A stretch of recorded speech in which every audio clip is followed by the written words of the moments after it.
Now, the preset editor located in the lower left-hand corner of the workspace is really kind of a duplication of a couple of areas that we've already taken a look at. Number one, if we come up to Image, and as we've seen, if we want to copy these correction settings and then apply them to other images, we can certainly do that. But the other thing we can do is say New Preset from the current settings. We can import the preset. We can export the preset, maybe send it to a friend, whatever. If you want to take this DxO PhotoLab preset and add it to your collection in Lightroom, you can do that. So everything that you can do to a preset is located up here and is duplicated in this little workspace down here on the lower left.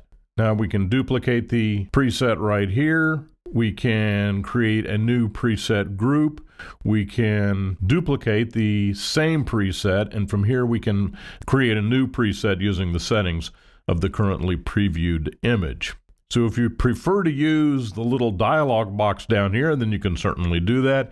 If it confuses you to come up and do the same thing up here, it's just really what you're most comfortable with in terms of layout and presentation. Personally, I enjoy coming up here, and when I click on this, I get all these presets, and then for this specific image, I get a demonstration of everything that's going to happen if I choose it. So certainly don't want that, don't want this. Although it may have worked for the image of Ashley Nicole at the time that I shot her portrait, it's not going to work for this landscape shot.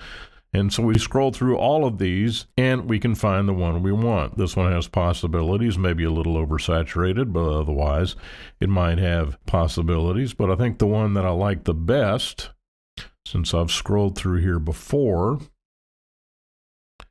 is the one titled Logazoi. So if you click on Logazoi, this is what you're going to end up with. I mean, I'm kind of repeating myself a little bit on this preset stuff, but really it's just a matter of where you're the most comfortable working, either down here or up here in the drop-down area or up here in the upper right-hand corner. So the preset editor in DxO PhotoLab 4.